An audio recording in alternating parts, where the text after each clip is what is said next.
Hello everyone. 72,825 शिक्षक भर्ती के लिए गूगल का फॉर्म भरने की जैसे जैसे समय सीमा करीब आ रही है, बहुत सारे अभ्यर्थी बहुत घबराए हुए हैं। लगातार बहुत सारी क्वेरीज आ रही हैं, तो वीडियो के माध्यम से मैं आपको बताना चाहता हूं कि ये एंट्रीज कैसे आप फिल करेंगे। हालांकि ये चीज़ें मैं आपको पहले भी क्लियर कर चुका हूं, लेकिन दोबारा से बता रहा हूं। तो सबसे पहले तो आप अपना जो ईमेल आईडी है इसे सबसे ऊपर वाली एंट्री में रखेंगे। ठीक है, यहाँ पर आपको अपनी ईमेल आईडी रखनी है। एक बात आप लोग ध्यान रखिएगा, बहुत इम्पोर्टेंट। क्या? देखो, यहाँ पर जैसे आप देख रहे हैं ना, ईमेल के आगे लाल स्टार बना हुआ है, यानी कि ये जो एंट्री है ये इम्पॉर्टेंट है। इसके बगैर आपका जो फॉर्म है वो सबमिट नहीं होगा। तो जहाँ जहाँ पर ये स्टार लगा हुआ है, रेड स्टार, तो इंडिकेट्स रिक्वायर्ड क्वेश्चन, ये रिक्वायर्ड है, इसके बगैर फॉर्म सबमिट नहीं होगा। तो यहाँ आप अपना ईमेल डालेंगे।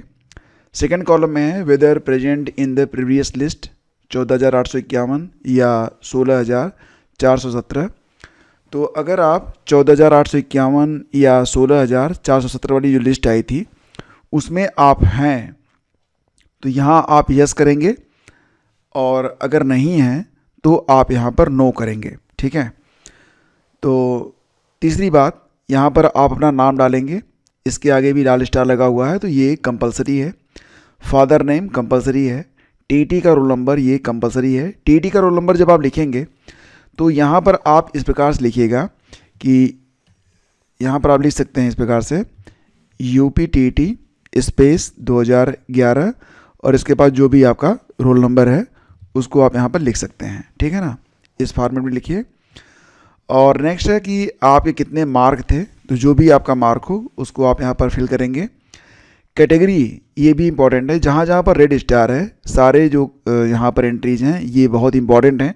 इनको भरे बगैर आपका फॉर्म सबमिट नहीं होगा। कैटेगरी को आप कैसे भरेंगे? मान लेते हैं कि आप मेल हैं तो आप लिखेंगे मेल, इसके बाद डैश, फिर अगर आप जनरल से हैं तो जनरल डैश, और फिर अगर आप कला वर्ग से हैं तो लिखेंगे आर्ट, अगर आप साइंस से हैं तो लिखेंगे साइंस। ठीक है, इस प्रकार से ये कैटेगरी भरी जाएगी। Date of filling of application in terms of advertisement dated 30 November 2011 against 72,825 post of assistant teacher. तो यहाँ पर आप दिसंबर